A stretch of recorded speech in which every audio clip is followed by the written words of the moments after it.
Muito bom dia, para você que assiste esta aula e que está tendo a paciência, está sendo tão amável assim de me aguentar durante 4 aulas. Eu o convido então para assistir esta quinta aula, que é a aula que fecha o nosso mini curso sobre Fustel de Coulanges. Eu gostaria, antes de começar a aula, eu gostaria de fazer um brevíssimo, bem breve, só um apanhado geral do que nós já vimos, para que nós possamos entrar de cabeça no conteúdo desta aula. Veja só, nós estamos aqui analisando o livro de Fustel de Coulanges chamado A Cidade Antiga. Se você não viu as outras aulas ou não leu o livro, não adianta assistir esta aula. Você perderá seu tempo, porque essa aula sairá completamente de contexto. Então tenha o cuidado de ou ler o livro ou assistir às aulas antes. Nós vimos nas aulas anteriores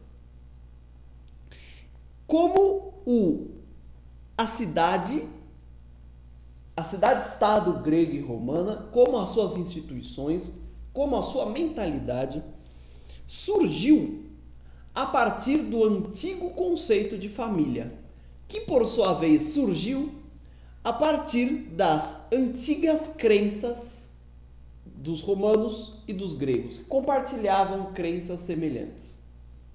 Então nós vimos que existia a antiga crença no culto dos mortos, no fogo sagrado. Esta crença ela delimita a organização social da família. Essa organização social ela é replicada e ampliada na cidade. E aí depois, na última aula, nós passamos por 4 revoluções que iriam, de alguma forma, minando o poder destas instituições, das instituições que começaram lá com a família lá atrás. Certo? Nós vimos isso. E, bom, a última aula do curso, que coincide com o último capítulo, o último grande capítulo do livro, o livro é dividido em 5 partes, trata do desaparecimento deste regime municipal. O nome do capítulo se chama Desaparece o Regime Municipal. Trata-se do desaparecimento daquelas instituições que organizavam a vida das pessoas. Quando eu digo desaparece, entendam pela palavra desaparece que a força moral que aquelas antigas tradições tinha para delimitar a conduta daquelas pessoas desaparece. É isto que desaparece. É a força moral. Em suma, é a capacidade que aquelas antigas crenças tinham de determinar a ação das pessoas. Porque uma instituição social ela só vale, de fato, enquanto pode determinar a ação das pessoas. Senão ela não tem valor nenhum. Eu falo isso por quê? Porque alguns rituais daquelas antigas crenças, como vocês já puderam ter a oportunidade de constatar, eles sobrevivem até os dias de hoje. Mas ele tem uma conotação, eles sobreviveram durante o cristianismo, inclusive, mas eles ganharam outras conotações e outras práticas, de modo que hoje nós nem entendemos por que eles são assim. Então veja que em um dado momento, aquelas antigas crenças morrem de uma vez por todas. Por que morrem de uma vez por todas? Porque vocês sabem que na história, raríssimas vezes são as oportunidades em que as coisas acontecem assim de repente, sabe? A história não funciona assim. Não tinha aquela frase que alguém disse aí, a natureza não dá saltos. Pois é, a história também não dá saltos. a crença de achar ou de acreditar nas grandes rupturas da história é muito questionável. Fato é que aquele antigo modo de vida grego e romano que nós tanto estudamos nas 3 primeiras aulas, eles foram sofrendo ataques ao longo dos anos, das décadas, dos séculos, que foram aos poucos destruindo suas bases. É como um grande edifício que você vai quebrando coluna por coluna, até o momento que ele desaba. O momento em que ele desaba é o momento em que ascende o cristianismo. O cristianismo surge da poeira, dos escombros da antiga religião antiga. Chegar a esta conclusão será o objetivo último da aula e do curso. Perceber que o cristianismo ele toma o lugar como, digamos, a crença dominante no coração dos homens. E nós ainda vamos falar sobre isso. Por enquanto, cabe-nos a pergunta: por que desgraça aquele regime municipal, aquela cidade, aquela família que parecia tão estruturada, tão forte em suas convicções, por que aquilo foi destruído? Nós já vimos muito na 4ª aula sobre como as revoluções foram produzidas a partir da própria estrutura da família. A partir das próprias leis da religião antiga, vimos que nasceram sementes que destruíram a própria estrutura. Mas agora, cabe-nos acentuar 2 acontecimentos, 2 causas finais, fundamentais para a queda daquele antigo regime. Digamos, os 2 golpes de misericórdia. Os golpes se iniciaram com as revoluções, analisadas na 4ª aula, e agora viriam os 2 golpes de misericórdia, que enterrariam de uma vez estas crenças. O primeiro golpe foi um golpe político. As conquistas romanas, por um fator que nós vamos passar a analisar em breve, contribuíram para a destruição daquela crença. O segundo fator foi um fator religioso. Houve, e é assim que o autor trata a coisa, uma evolução na crença daqueles povos. Quer dizer, a crença em si, ela evoluiu. A inteligência humana evolui. Aqui, esse ponto pode ser contestado até no sentido de como as coisas na história evoluem. Tudo bem, você pode contestar esse lado. Mas eu estou aqui para dizer o que o autor dizia. O autor chega à conclusão que as crenças humanas, a inteligência humana evolui para uma forma mais, até poderíamos dizer, harmônica e humana de enxergar o mundo. Tá bom? Então, vejam os 2 fatores que contribuíram para a destruição daquele regime, o fator político e o fator religioso. Vamos primeiro falar do fator político, que é o mais simples, depois passamos ao religioso.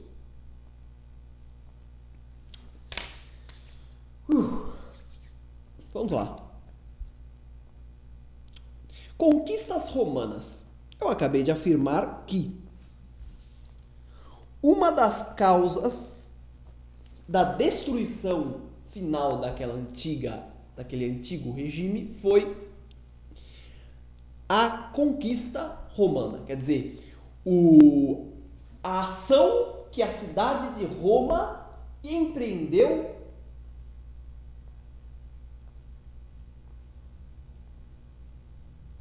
expandindo-se pelo seu território e por outros territórios, conquistando povos, conquistando cidades, conquistando populações e ampliando o seu domínio até um império assim animal de grande.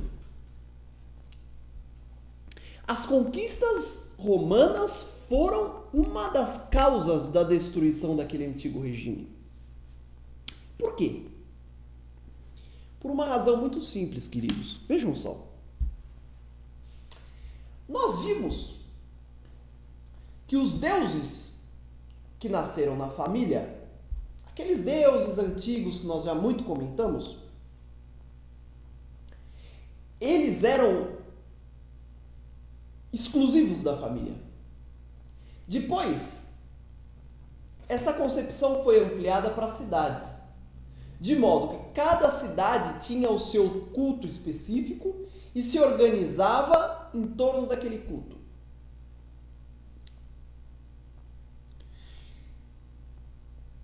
Com aquelas revoluções,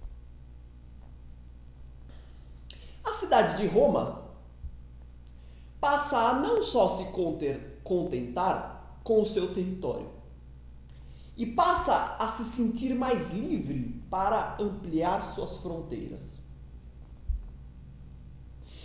Eu quero que vocês lembrem que havia entre duas cidades, no momento em que essas crenças estavam fortes, havia uma barreira muito maior do que as muralhas da cidade. Uma barreira espiritual, uma barreira divina. Ou seja, os deuses de uma cidade não se encontram com os deuses de outra. Os deuses de uma cidade não convivem com os deuses de outra. Eles são estranhos entre si. E aí, por exemplo, o estatuto horroroso do estrangeiro. O estrangeiro era um pária, era um troço assim, nulo na cidade. Porque justamente é o cara que tem diferentes deuses que eu. Isso nós já vimos. Nós já vimos, por exemplo, como é difícil o relacionamento entre as cidades. Porque justamente, cada uma com os seus deuses, não conseguem admitir que um Deus conviva com o outro. Por exemplo. Então veja, o que aquelas revoluções que nós analisamos na quarta aula fizeram? Elas minaram a autoridade, um pouco da autoridade dos deuses da cidade. Por exemplo, de Roma. Fazendo com que Roma não visse como, assim, insultuosa a busca por novos territórios.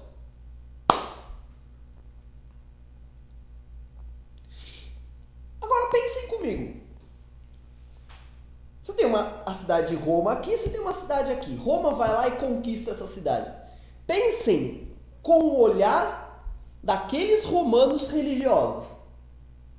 Roma poderia simplesmente adotar os deuses daquela cidade? Não. Não.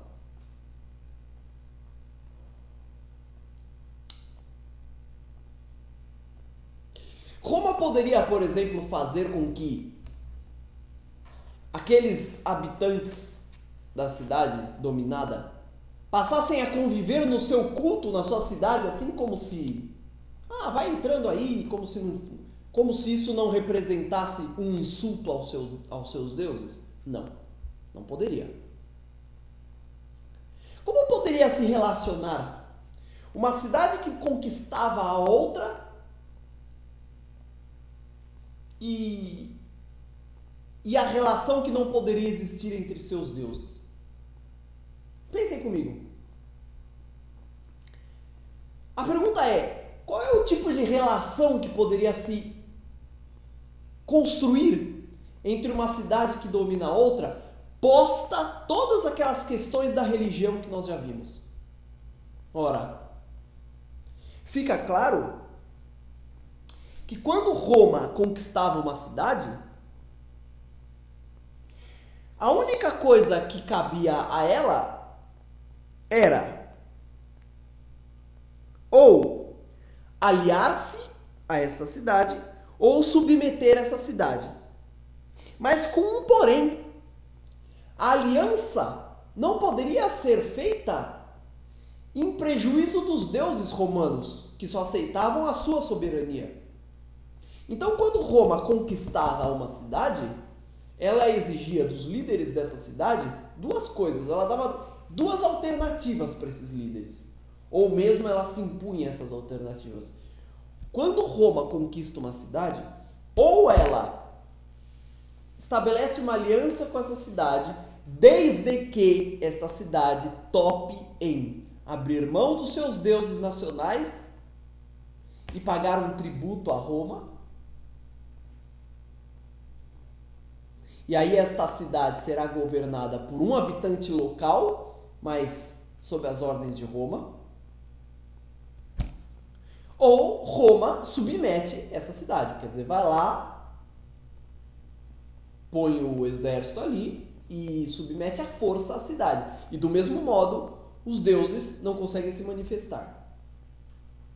Você percebe que nesses dois tipos de aliança, os deuses das cidades conquistadas ficam prejudicados.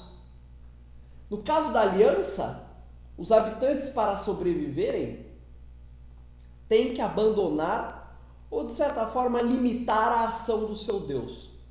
No caso da submissão, os deuses morrem. Por quê? Porque Roma vai lá, destrói o templo, destrói os deuses da cidade e impede os cidadãos. Então, num caso ou no outro, a cada cidade que Roma conquista, ela vai destruindo a autoridade dos deuses que protegiam aquelas cidades.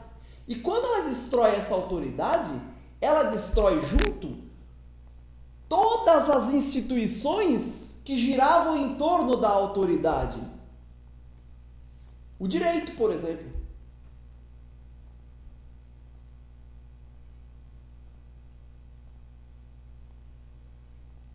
Então vejam, conforme a conquista de Roma avança, a fragilidade das cidades que ela vai conquistando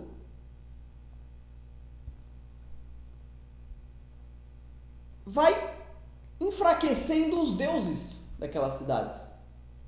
Conforme a conquista de Roma vai se expandindo, as cidades conquistadas perdem a soberania do seu deus. Os deuses das cidades daquela época, eles precisavam de soberania para sobreviver. Não havia a possibilidade de que um deus da cidade aceitasse se submeter a outro deus de outra cidade. O deus X que é um escravo do deus romano. Não há essa chance. Então, quando Roma começa a invadir as cidades e submeter as populações locais, ela submete também os deuses locais. Ela submete a autoridade dos deuses locais. Ela asfixia os deuses locais. E assim, ela destrói o regime municipal. Por quê? Por razões óbvias. Quando ela destrói os deuses das cidades que vão sendo invadidas, ela destrói o fundamento de organização daqueles povos. Exatamente isso.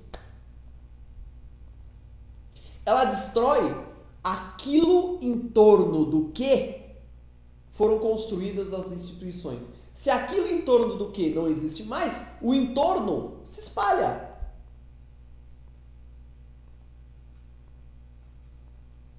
Então, quando é dito que as conquistas romanas contribuem para o desaparecimento do regime municipal, é porque Roma, conquistando uma cidade, asfixia a autoridade dos deuses locais, asfixia a autoridade do culto. O culto dos mortos locais, ele é esmagado pela autoridade estrangeira de Roma, que vem e destrói o local. Ou subjuga a população, dá na mesma.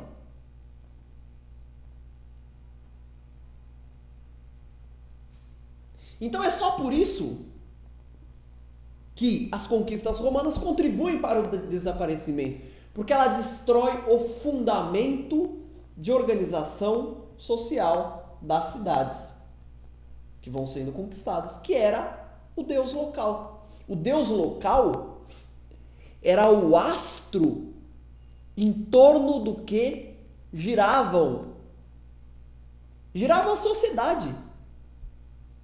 Quando você destrói isso, você destrói o fundamento da sociedade.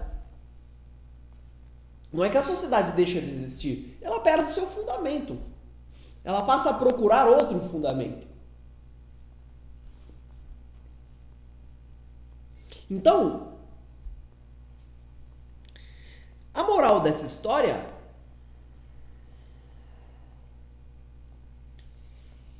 é que as cidades dominadas passam a viver quase que num estado caótico. E Roma, aos poucos, se transforma no grande centro da opulência antiga. Por quê? Porque os povos daquela cidade, os ricos daquela cidade, a aristocracia local, ela passa a ir para Roma. O pobre que está naquela cidade lá, ele vai se fudendo, ele fica lá se fudendo. A aristocracia daquela cidade almeja vir para Roma. O título de cidadão romano passa a ser cobiçado. Por quê? Destruídos os cultos locais, está destruído o motivo que me levava a ficar ali. Se eu sou um aristocrata, por exemplo, eu tenho o meu Deus da cidade, eu não posso sair daí. Pois bem, o meu Deus foi destruído. Ele foi destruído. Então agora eu saio. E saio para onde? Saio para a grande metrópole da época, que era Roma. Então, veja que engraçado, existe um duplo processo. Existe um processo de destruição das cidades, conforme Roma vai avançando sobre elas, e existe um processo de imigração para a cidade de Roma. Mas claro, imigração da aristocracia das outras cidades, imigrando. Então Roma se torna um grande centro da luxúria, da opulência, do luxo, daquela forma de vida abundante, para não dizer outras palavras, né? Uma grande Rede Globo, uma grande novela das 8, assim, é o que se torna Roma. Uma grande novela das 8, um grande estúdio da Globo, todo mundo ali, comida para todo lado, aquela coisa. Os relatos, disso, nossa. Mas perceba, esta imigração também é ruim para Roma, porque se as instituições romanas já estavam fragilizadas por causa das revoluções, quando essa população local começa a entrar, ela fragiliza mais ainda, porque é o estrangeiro entrando na cidade. Então veja o drama. E você vai me dizer, bom, por que o romano não impediu isso? Ele tentou, mas ele não consegue impedir. Não é um processo que você possa controlar. A própria concessão da cidadania romana, como hoje o pessoal fica brigando pela cidadania norte-americana, né? Como a própria concessão da cidadania romana, ela foi sendo expandida para pessoas que nem sequer tinham ido à cidade. A cidade se torna um grande centro de entretenimentos mesmo, uma espécie de shopping center gigante, assim. É o centro do mundo, é onde tudo acontece. É onde acontecem os grandes espetáculos.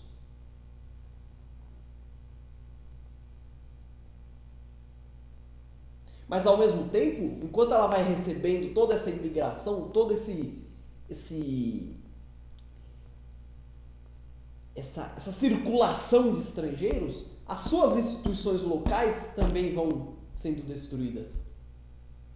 E os seus deuses locais, que já não tinham tanta autoridade assim por causa das revoluções, eles vão sendo destruídos mais ainda. Então é isso que acontece.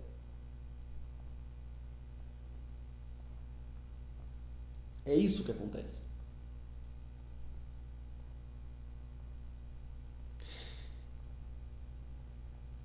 Então, meu povo, as conquistas romanas foram, sem dúvida, um dos fatores da destruição daquele regime. O outro fator foi religioso. Assim, eu vou até mudar a palavra. Foi religioso barra... Eu diria para vocês, foi teológico. Vamos usar essa palavra. Foi religioso. Foi uma revolução na mente das pessoas. Esse é o segundo fator, né? O primeiro fator é o político, conquista romana. Isso aconteceu. Isso foi muito ruim. Mas ao mesmo tempo, e aqui nós já entramos no segundo fator, que tem bastante coisa para comentar. O segundo motivo pelo qual desaparece o regime municipal é porque houve uma evolução na inteligência humana. Sobre a evolução na inteligência humana, é claro, a gente não vê a mente humana evoluindo, né? Do tipo que a gente pega a mente humana, põe no laboratório e a gente vê ela evoluir. Nossa, olha que legal, ela evoluiu. Isso a gente não vê. A gente constata essa evolução da mente humana pelos sinais. E que sinal nos é dado? Aos poucos, vejam só, os homens passam a ter uma ideia de morte, uma ideia de alma, uma ideia de Deus, uma ideia de pós-morte, uma ideia de imaterialidade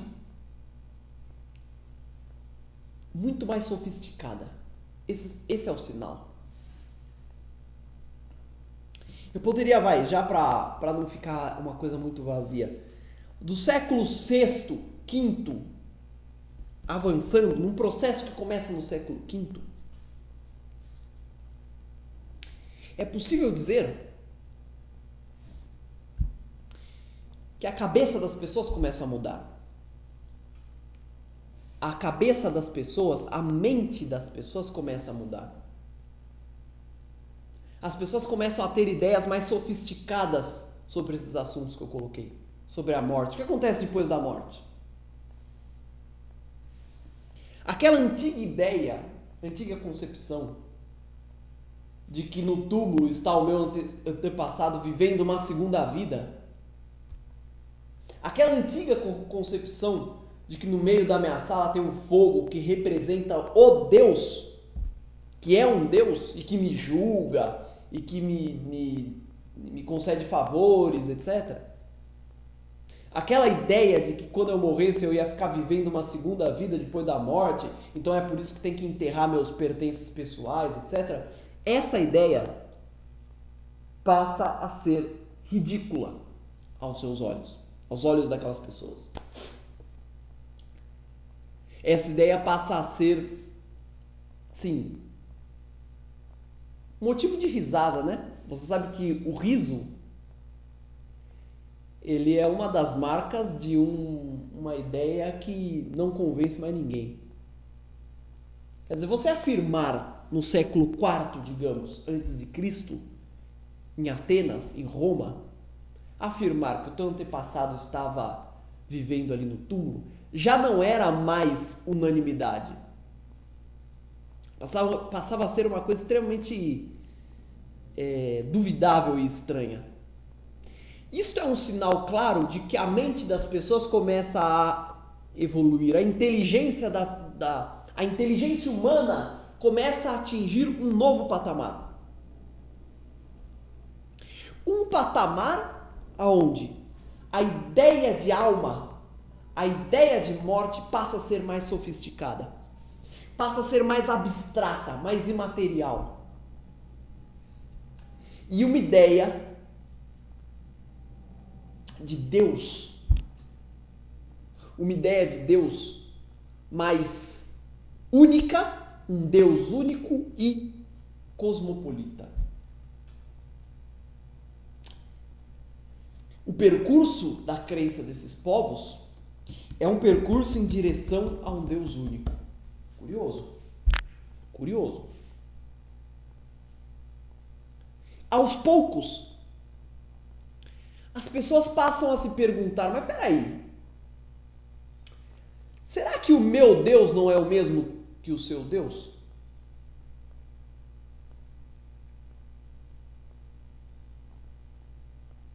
Percebeu?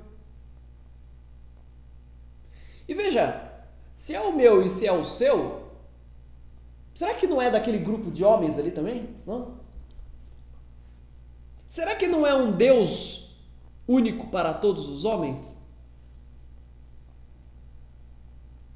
Veja o caráter de abstração.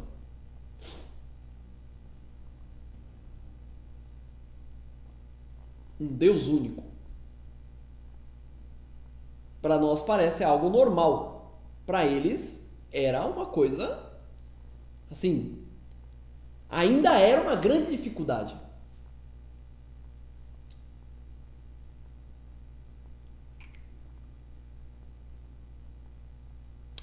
Pois bem, qual é um dos retratos mais fiéis dessa evolução mental?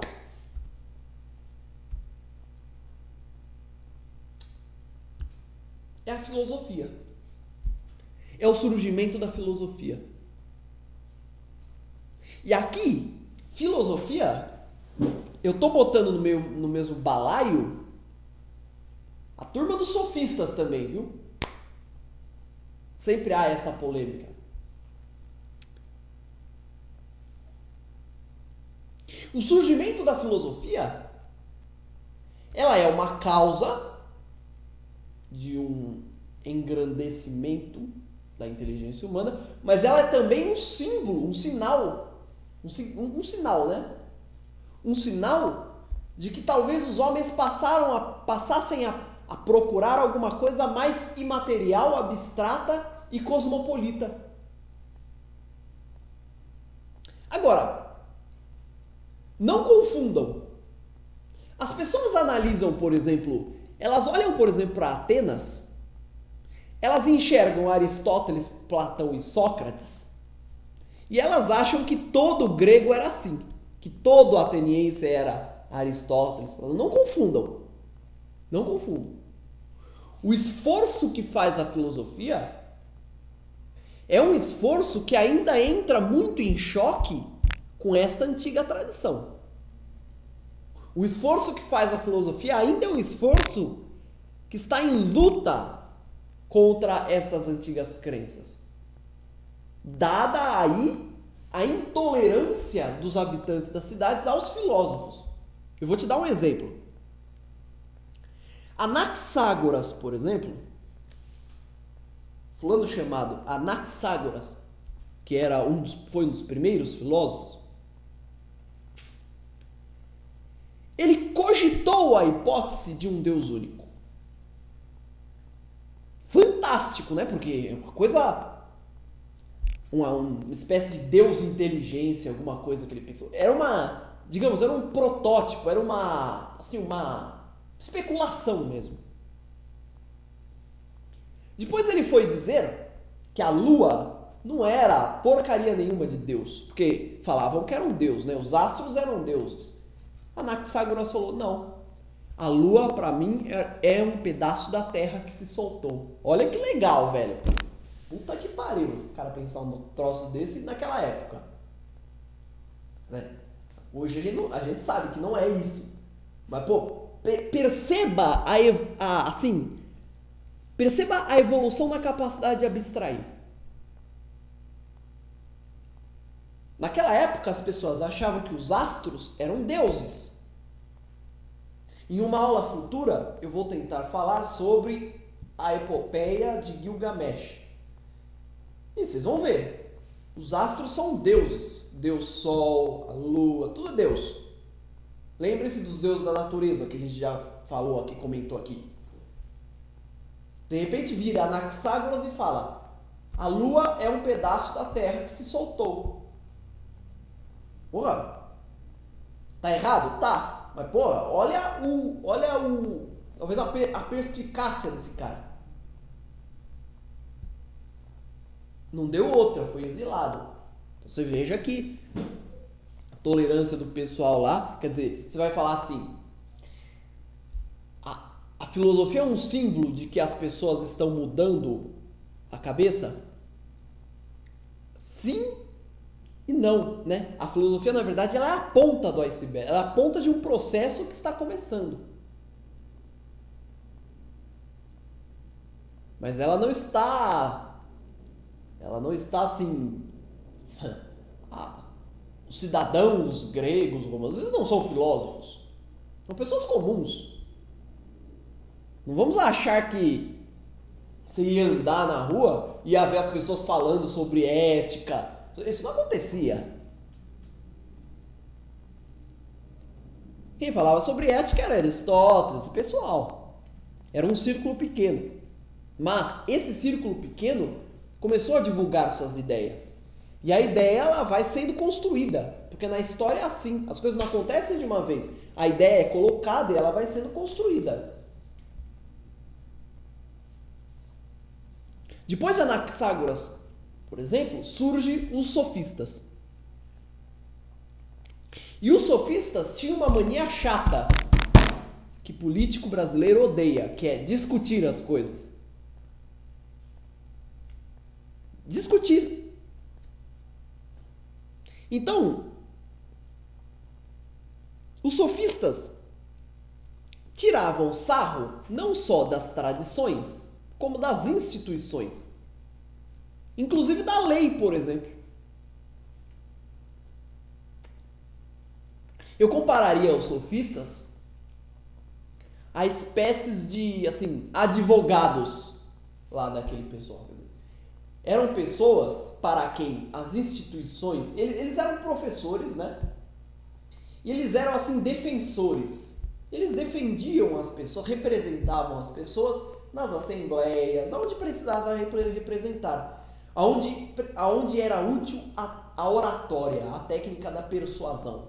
Isso faziam os sofistas. Então, para eles não estavam ligando se havia uma tradição, se não havia. Se as instituições eram divinas, não eram. Eles faziam o seu trabalho. E a atividade sofista levava a uma forte discussão na cidade.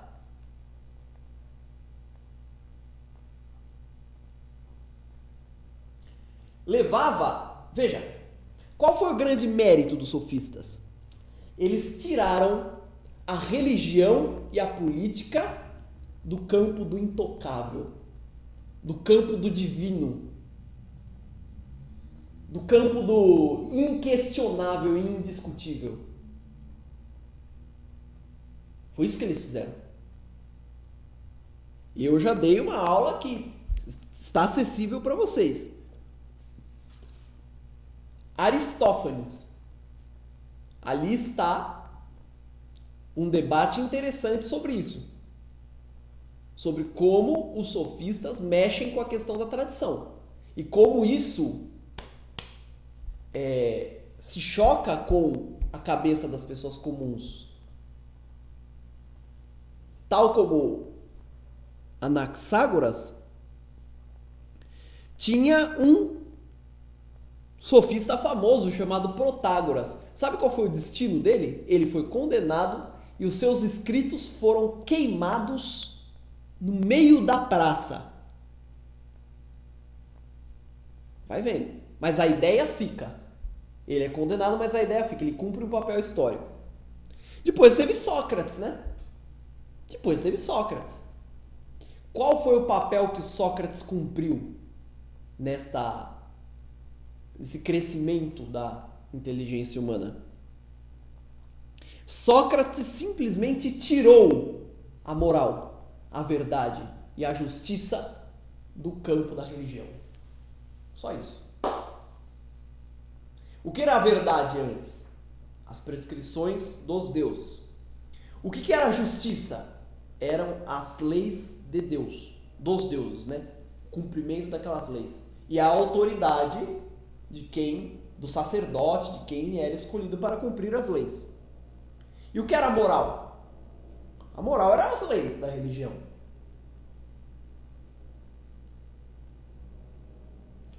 Sócrates simplesmente separou moral, verdade e justiça da religião.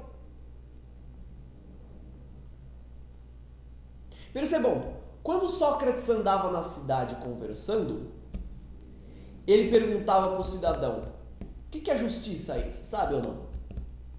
Aí o cara ia e dava um exemplo para ele. Não, justiça é um pai que abomina uma mulher estéril.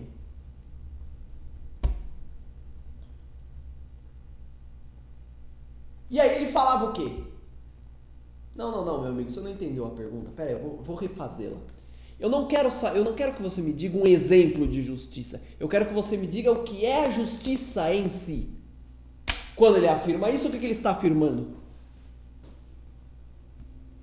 É que aquele ato citado, ele não é a justiça. Ele é só um exemplo. Mas existe uma justiça maior. Existe uma ideia de justiça maior que escapa às leis da religião. E essa ideia está acessível ao homem.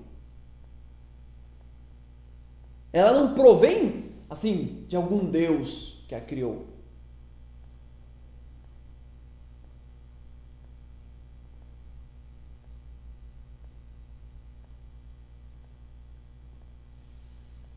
Quer dizer, o que Sócrates faz é simplesmente humanizar a justiça, humanizar a moral. A moral agora não é as prescrições dos deuses locais, representado pelos seus sacerdotes.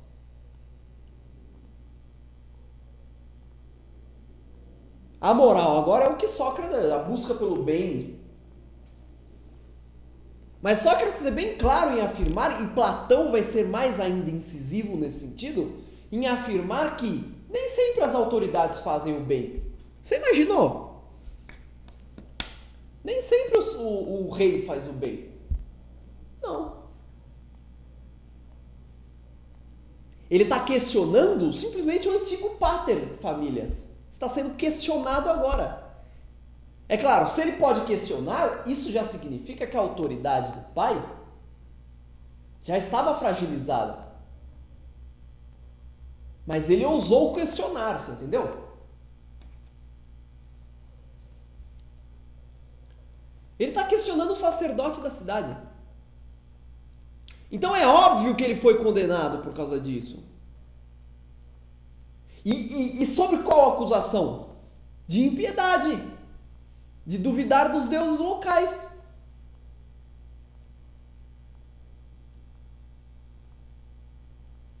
Veja que legal, os habitantes de Atenas nem fingiram que era diferente. É claro, por que realmente ele estava sendo condenado?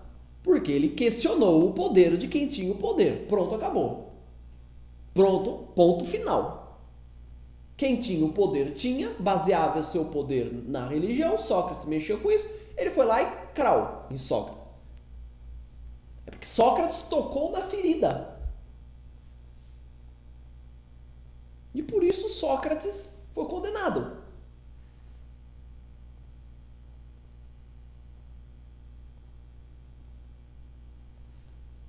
Platão e depois Aristóteles, eles vão mais além ainda, quando afirmam claramente que são os homens que devem guiar o seu destino. Os homens devem guiar o seu destino. Os homens devem governar o seu destino, não os deuses.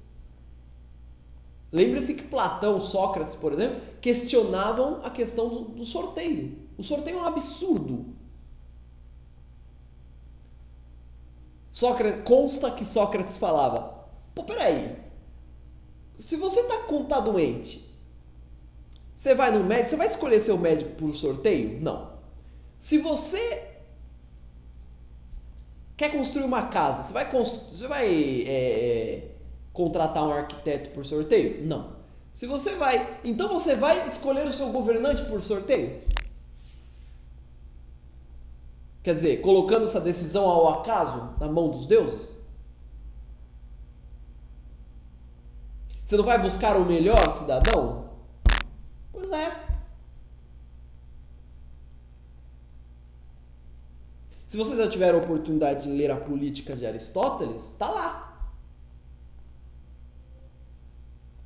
O que é uma cidade para Aristóteles? É a reunião de seres humanos em torno do culto local do deus da cidade e do fogo sagrado? Não. É a reunião de seres humanos para tentarem ser felizes, com todas as implicações que isso tinha para ele. Tudo bem, mas a definição que ele dá não tem nada a ver com Deus. Tem porcaria a ver com Deus. Vejam sintomas de que a mente das pessoas está mudando.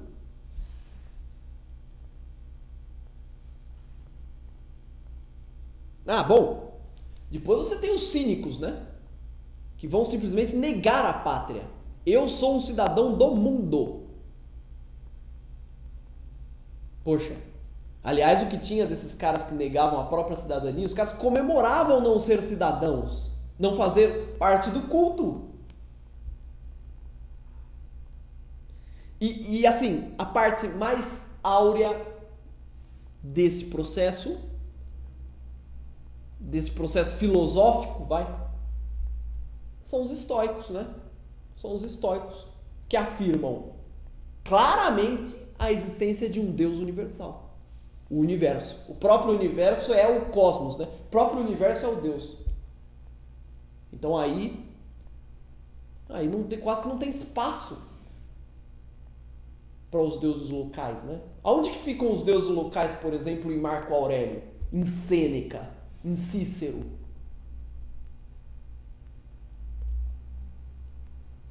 Eu li a maioria desses autores, eu não lembro de ter visto uma vez eles falarem em deuses locais. Posso estar errado, não vi. Pelo contrário, a concepção de Deus dele é sempre de um Deus universal.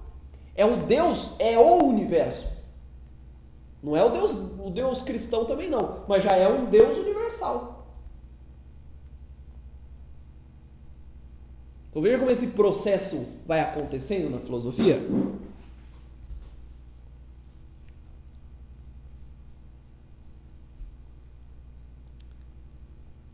Então, coleguinhas,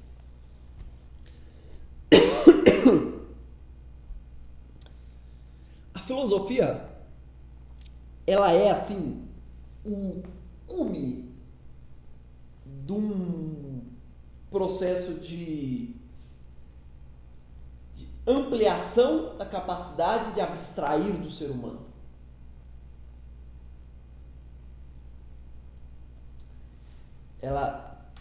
Talvez eu tenha me expressado mal, ela não seria o cume para o autor. Estou analisando sempre pelo autor, hein, gente? Não tem nada a ver com isso.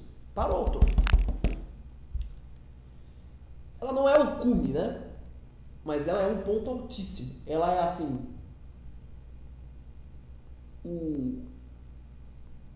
a locomotiva da continuidade desse processo.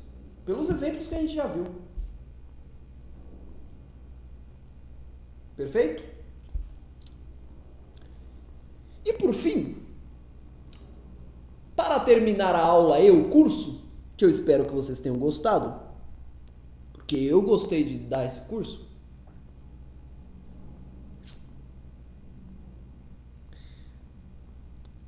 qual é o ponto final da destruição da religião antiga que nós estamos vendo desde o início? Qual é é o ponto que fecha o caixão e prega a religião antiga lá dentro para ela nunca mais se acordar? Qual é o ponto? O ponto é a ascensão do cristianismo. Pois bem, vamos agora falar da ascensão do cristianismo. Mas antes, eu preciso fazer um alerta. Vocês sabem que quando você fala da religião grega, da religião romana, isso fica assim, com um tom de neutralidade, que não ofende ninguém, sai todo mundo feliz e tá tudo certo. Agora, ao falar cristianismo, como nós, no mínimo a nossa sociedade, acredita nesta crença majoritariamente,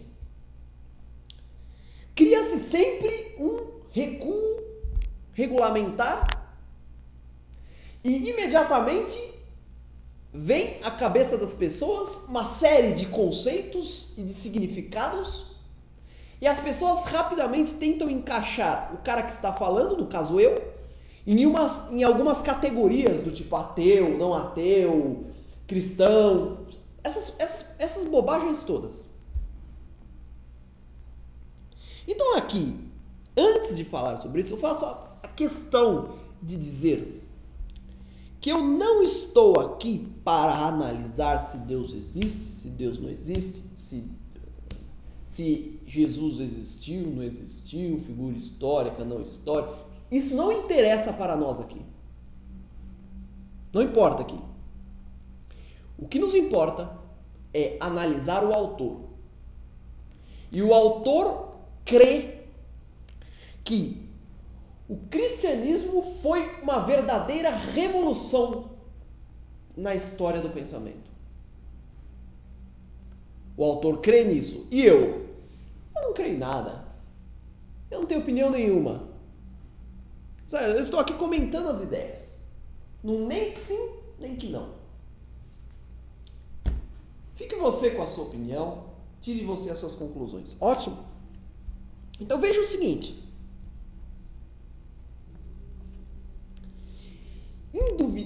Indubitavelmente, a ascensão do cristianismo, ela deu o golpe final naquelas antigas crenças. Por quê?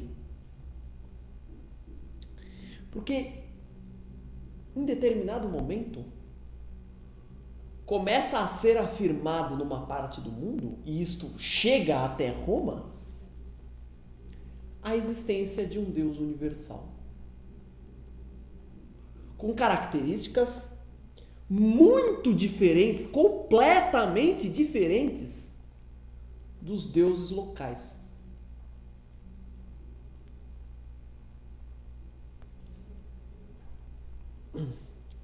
A ascensão do cristianismo coincide com a morte da sociedade antiga.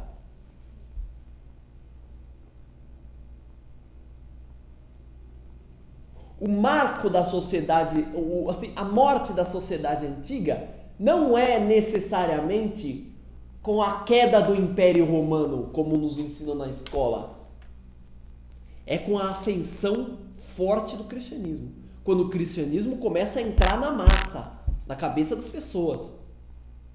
Ele faz uma tal revolução que ele simplesmente destrói Roma de dentro para fora. Quando a mensagem cristã se espalha, quando as ideias proferidas por Jesus Cristo se espalham, elas de tal forma destroem as crenças antigas que elas obrigam o poder a mudar, a estrutura da sociedade a mudar. E por que as ideias cristãs vencem? Porque as ideias cristãs, elas são muito mais compatíveis com uma inteligência um pouco mais elaborada. Eu, Leonardo Ferreira, estava pensando sobre isso. Estava meditando sobre isso. Em termos, isso não diz o autor, quem está dizendo sou eu. Em termos de organização humana, em termos de sobrevivência da raça humana, o cristianismo é um avanço espantoso.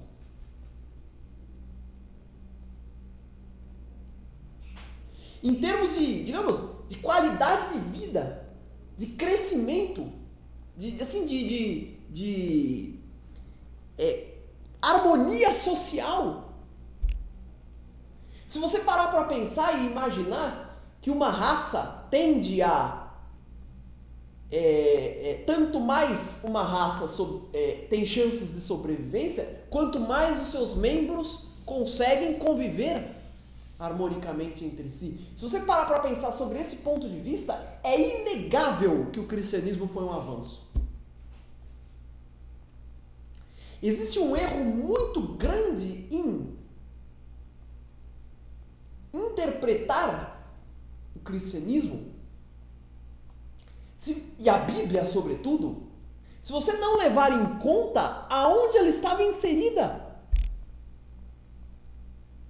Se você lê a Bíblia, se você lê, por exemplo, os evangelhos, sobre o olhar e inseridos na nossa realidade moderna, contemporânea, eles nos parecerão comuns. Tá bom. Mas esses escritos, eu não estou nem falando do Antigo Testamento, hein?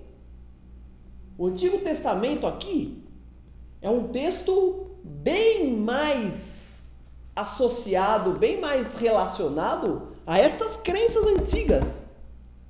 Leiam o Antigo Testamento e vocês vão ver, existem muitos pontos de confluência. Eu estou falando do Novo Testamento, dos Evangelhos, hein? Os Evangelhos caem no mundo romano como uma verdadeira bomba. Uma bomba. Uma bomba que toma conta da cabeça dos homens, porque em termos de organização social, em termos de harmonia social, em termos de sobrevivência da raça humana, ele representa um avanço espantoso.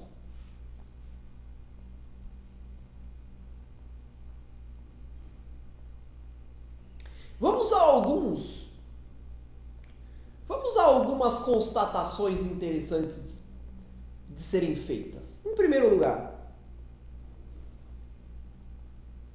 a chegada do cristianismo representa a chegada de um novo conceito de Deus. Pela primeira vez no mundo romano e grego, você tem um Deus estranho à natureza humana.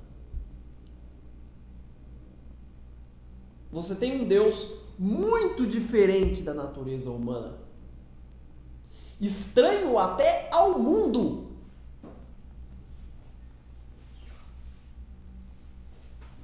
É claro que ele não é completamente estranho, porque fomos feitos à imagem e semelhança dele. Mas ele é estranho do ponto de vista que ele tem atributos que inegavelmente não são os nossos. Por exemplo, ele é onisciente, ele é onipresente, ele é onipotente. Isso, ninguém no mundo é assim.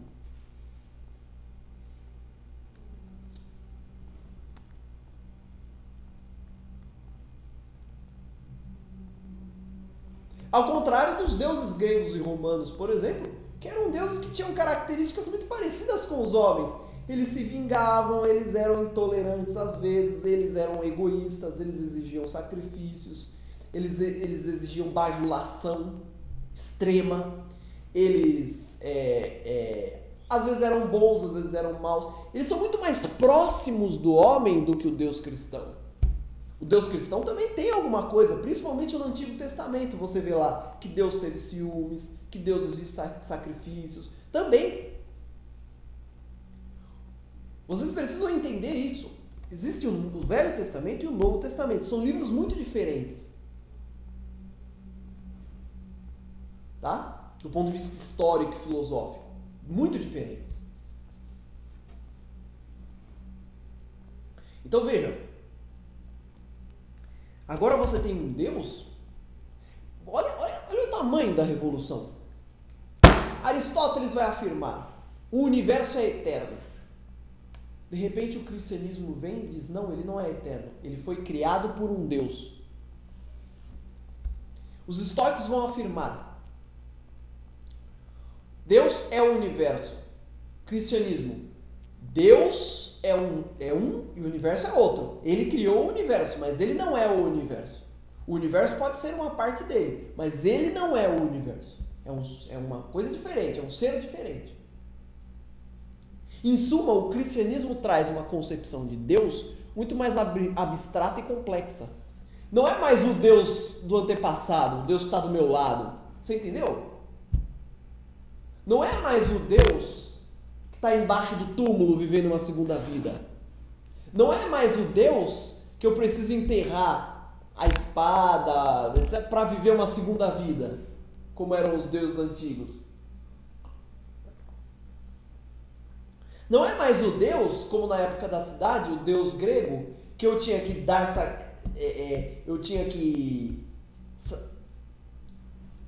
rezar para ele toda hora para que ele não virasse para o lado do inimigo, né? Para que ele não me traísse. Não é mais o Deus que é bom ou mal. Ele é o bom. Ele é Deus bom. O Deus cristão é o Deus bom. Mas o mundo é ruim. Eu não estou entrando nesse debate. Estou dizendo o que a ideia traz, que é o Deus bom. Estamos analisando aqui a evolução das ideias.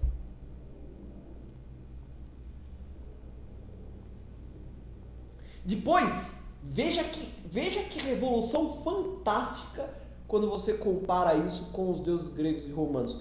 O Deus cristão é um Deus cosmopolita e universal. É um só. E é cosmopolita. O que quer dizer cosmopolita? Ele não só é um só, como ele quer a presença do outro.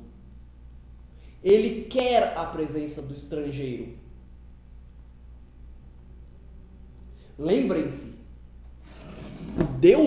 o Deus grego e romano não admitia o estrangeiro. Nós falamos sobre isso.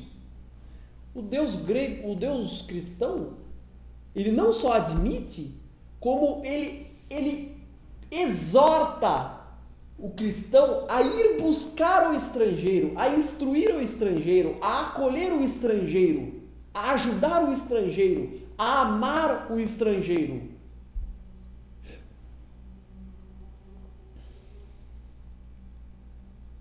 Quando o grego conversava com o seu Deus local, ele ouvia do seu Deus o seguinte: aquele lá é o seu inimigo, odeie-o, ele é o estrangeiro e tem outro Deus que você. O Deus cristão agora fala: amai seus inimigos. Está lá em João.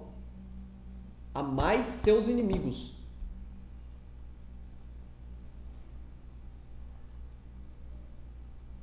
Acolha o estrangeiro, porque tu já foi um estrangeiro no Egito. É o que diz o Deus cristão.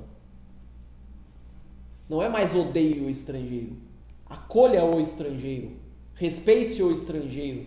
Ame o estrangeiro. Convide o estrangeiro para o culto. Veja, é uma coisa absurda isso. Pega, por exemplo, Testemunha de Jeová. Você poderia imaginar que o pater familias grego iria passar na porta de cada um convidando para o culto? Perceba que mudança radical acontece. O culto era privado, agora passa a ser público. E o seu papel como cristão é convidar outros.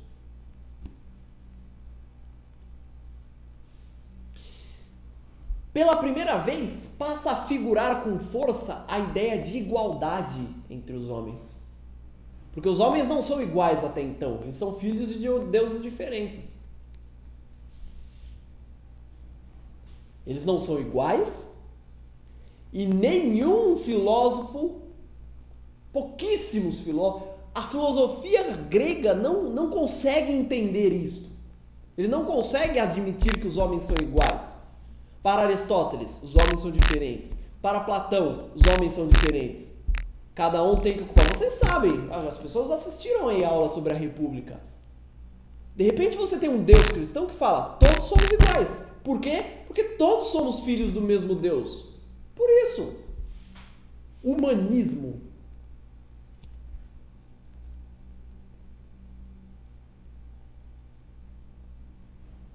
Estamos analisando a ideia. Veja que fantástica esta...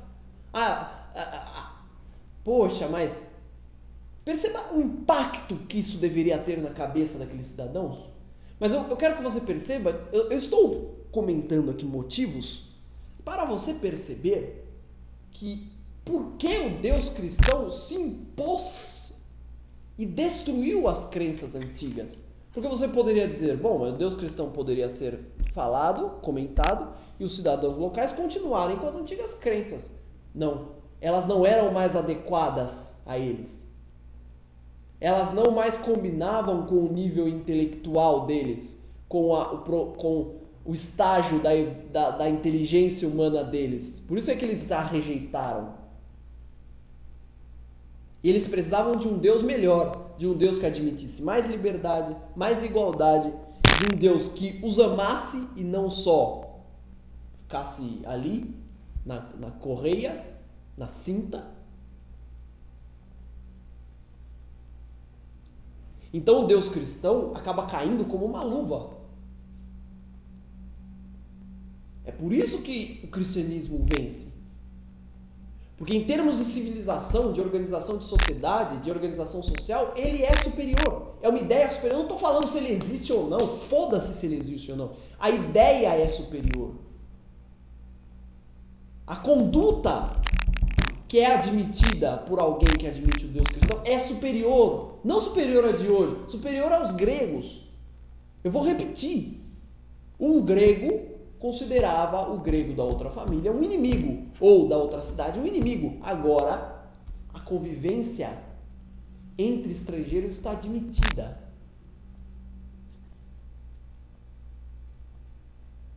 Quando Deus cristão fala assim, acolha o fraco, ajude o fraco e o oprimido. O que o grego e o romano, o pater famílias, achava do fraco e oprimido? Que se foda-se o fraco. O fraco e o oprimido só me interessa se ele é da minha família. Eu devo ajudá-lo. Se ele não é, foda-se. Não é o meu Deus. Não está sob a autoridade do meu Deus.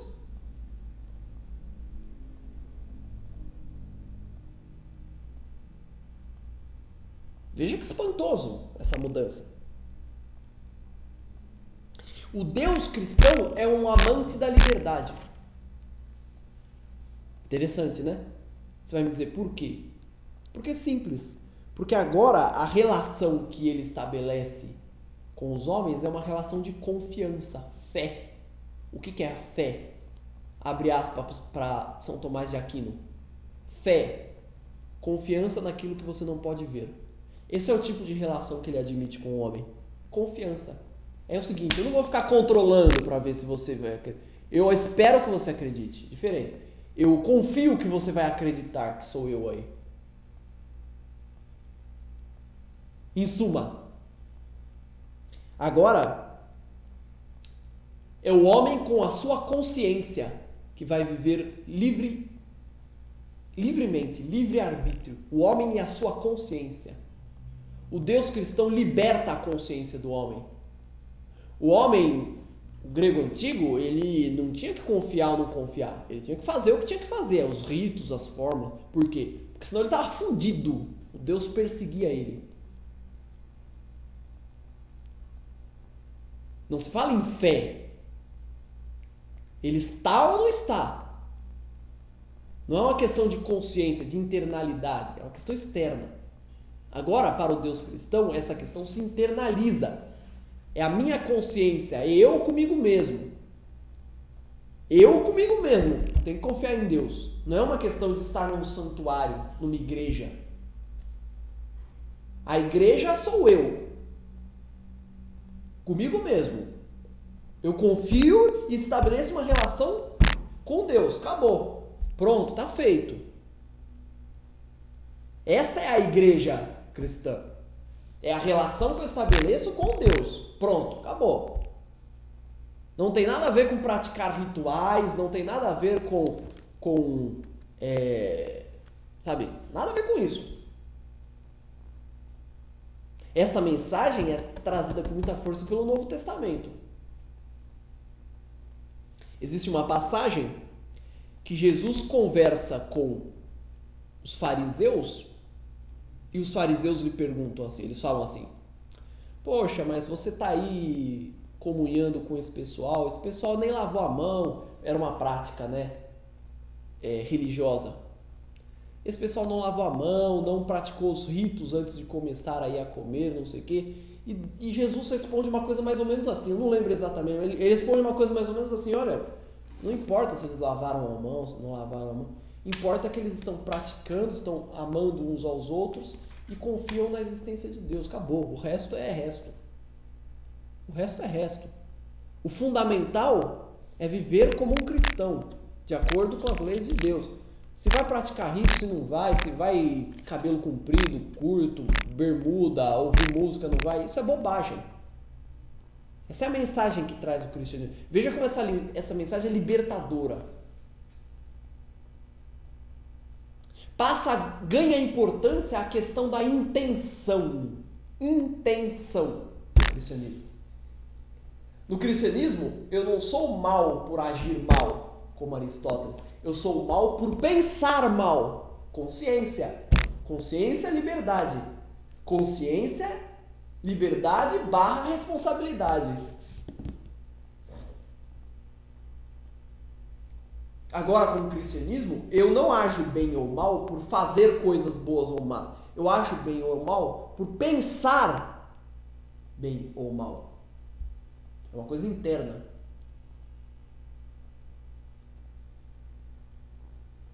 Eu poderia citar novamente Aristóteles aqui. Quando um homem é corajoso para Aristóteles?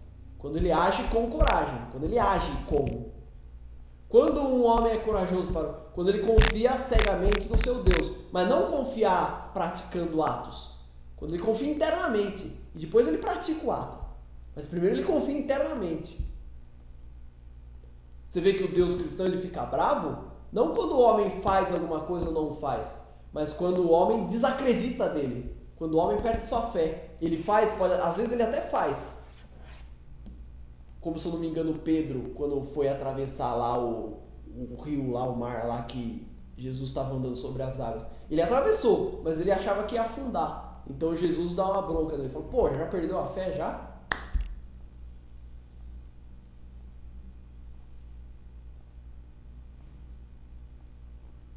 E por fim, o cristianismo começa a colocar a ideia que já tinha sido colocada por outros filósofos, pelos filósofos gregos, por exemplo, de que a religião não deveria estar junta com a política do Estado. Estado e religião são coisas separadas. Não obstante o fato de que esta questão não foi conduzida assim pelos povos que vão seguir à frente, porque depois eles misturaram o Estado. Mas veja, Jesus diz: o meu reino não é deste mundo. Dê a César o que é de César e Deus o que é de Deus. O meu reino não é o reino de César. O que Jesus quer dizer? César não é o Deus. Deus sou eu, mas o meu reino não é deste mundo. Essas ideias, a ideia, por exemplo, do pós-morte cristão, que é uma ideia muito mais benéfica para o ser humano, a ideia de que você vai morrer, vai ficar com todo mundo do teu lado, vai ficar inteirinho, vai viver num lugar legal pra caramba, se você fez o mínimo, né, de esforço, não sei o quê, depois você pode ser perdoado. Nossa, toda a ideia do cristianismo é uma ideia muito mais socialmente muito mais vantajosa. Não estou nem falando aqui de fé, veja, estou falando de vantagem social, vantagem da convivência. Você pode até usar assim, vantagem biológica de existência. É uma espécie que quer se perpetuar no tempo E para ela não é bom que entre ela haja conflitos entre cidadãos de uma cidade, cidadãos de outra, por exemplo. Então você tem um Deus que afirma que todos somos seus filhos, portanto devemos nos amar. Fato é que o cristianismo ele vem e destrói a religião antiga. Com todos esses elementos que o autor ressalta. O autor ressalta esses aspectos aqui que eu estou dizendo. A liberdade, que é sobretudo liberdade de consciência. A igualdade, que parte do pressuposto que todos somos filhos de Deus. A fraternidade, que é simplesmente o amor ao diferente, o amor ao estrangeiro, o amor ao inimigo. O amor àquele que te faz mal. Não devolver com o mal outro mal. Isso parece muito Platão, né? Não devolva uma injustiça com outra injustiça. Não replique o círculo de opressão. É o dar a outra cara à tapa. Fraternidade. Termino então com essa provocação para vocês. O lema da Revolução Francesa, que vai estourar lá para frente. Fraternidade, igualdade e qual? Fraternidade, igualdade e liberdade? Emerge como uma ideia no cristianismo. É claro que, como ideia, precisa de maturação, precisa de construção social, precisa de amadurecimento. Ela não vai se impor radicalmente ao cristianismo, à sociedade medieval. Mas ela vai ganhando corpo. De modo que nós poderíamos afirmar que a Revolução Francesa não foi uma revolução anticristã. Ela foi anticlerical. Ela foi anti o clero. Anti aquela classe lá privilegiada. Ela não foi propriamente anticristã. Mas isso é um delírio da minha parte. Estou escapando aqui ao tema. Fato é que o autor enxerga no cristianismo um crescimento da inteligência humana fabuloso. É um símbolo e ao mesmo tempo um processo que chega a um ponto altíssimo, que é o ponto onde a inteligência humana começa a admitir um Deus com essas características que eu citei. Fraterno, igualitário, etc, etc. Cosmopolita, universal. Certo, meu povão? Beleza, então. E com isso, acaba o nosso curso. O livro, Fustel de Coulanges, ele acaba assim. Ele acaba com esta análise sobre o cristianismo. Se você me perguntasse, Fustel de Coulanges era cristão ou não, eu honestamente não saberia te responder, eu não estudei muito a biografia do autor. Eu chutaria que sim, pela confiança que ele tem no cristianismo, eu chutaria que sim. Eu admitiria que eu compartilho um pouco dessa confiança. Eu acho que o cristianismo, na época em que ele foi lançado assim como ideia, ele foi um grande ganho para a sociedade mesmo. Mas isso é uma questão que eu não vou entrar aqui porque, enfim, acho que ficaria cansativo, né? A minha opinião aqui é absolutamente secundária. A proposta aqui é a análise do autor. Para mim, me agrada muito. Eu acho que o cristianismo, eu sempre procuro analisar as coisas sobre a perspectiva da ideia histórica, quer dizer, não dá para você absolutizar a coisa e falar o cristianismo é ruim. Muito menos falar a religião é ruim, né? Porque a religião é coisa de gente, né? É assim, todas as sociedades humanas têm religião. Você vai debater se ela faz bem, se ela faz mal, etc. Mas é importante procurar sempre tentar enxergar em qual contexto essas ideias cresceram, não só o cristianismo, mas qualquer ideia, em qual contexto ela cresceu e qual foi o ganho que ela deu para a sociedade humana. Que é a mesma coisa que a gente faz, por exemplo, com Platão. Platão tinha ideias absurdamente questionáveis. Vocês sabem, quem conhece Platão sabe. As ideias são absurdamente questionáveis. Mas, obviamente, ele deu contribuições para a sociedade humana, para o crescimento da sociedade humana, amadurecimento da sociedade humana. Tal como muitos outros dão. Eu procuro sempre enxergar esses pontos, entendeu? Quer dizer, qual era o estágio de, assim, evolução da convivência humana antes e depois da ideia? Qual é a influência que essa ideia tem sobre a convivência dos homens? É possível dizer, por exemplo, que o Filho de um Deus, Jesus Cristo, tomando um tapa na cara, vira a cara para dar outro, é possível dizer que isso é ruim? Que isso não é um exemplo de como aprender a viver? O que ele deveria ter feito? O que faria Zeus no seu lugar? O que fariam daqueles deuses gregos? Jogariam uma maldição no sujeito? Jogariam um raio na cara do sujeito? O que ele faria? Eu estou aqui delirando mesmo. Conjecturando. Vocês tirem as suas conclusões, debatam, discordem, pelo amor de Deus, de mim. Conversem aí. Questionem. Ponham suas posições. Não me sigam. Não aceitem gurus na vida de vocês. Seria importante terminar esse curso com essa exortação. Não aceitem gurus na vida de vocês. Tomem a opinião das pessoas não como verdades ou mentiras absolutas, mas sempre buscando apreciar quais as contribuições que aquelas ideias podem ter para você. É assim que aprende-se a viver. A vida não é preto no branco.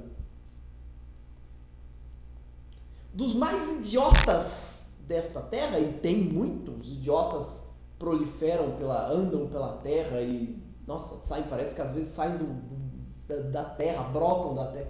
Impressionante como tem idiota no mundo. Mas dos mais idiotas é possível encontrar coisas proveitosas ainda. Tá? Eu só estou falando isso porque o nosso país, ultimamente, ele está muito medíocre, né? É muita, é muita intolerância, para falar a verdade. Essa é a palavra, intolerância. O sujeito fala uma coisa que você não concorda, você já vem lá e escracha o sujeito. Sabe? É a ignorância universalizada que causa isso, sabe? Então vamos procurar enxergar o outro como um outro eu, né? Aprender a respeitar um pouco as diferenças e,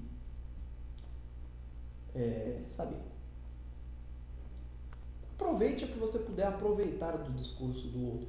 Se você não concorda com o outro, então não assista. Tá bom? Então é isso, gente. Construir o mundo. Construindo o mundo aos poucos. Certo? Não sei por que eu falei isso. Me deu vontade de falar, eu falei. Obrigado pela presença de vocês. Obrigado aí pela atenção. Espero que vocês tenham gostado do curso. Próxima aula vamos mudar completamente de rumo e eu vou analisar o livro que eu acho fantástico, chamado Alice no País das Maravilhas. Eu acho que vocês vão gostar da aula. Não dei ainda, né? Mas promete, tá bom? Obrigado, povão. Obrigado pela atenção que vocês têm me dado e até mais. Até a próxima aula.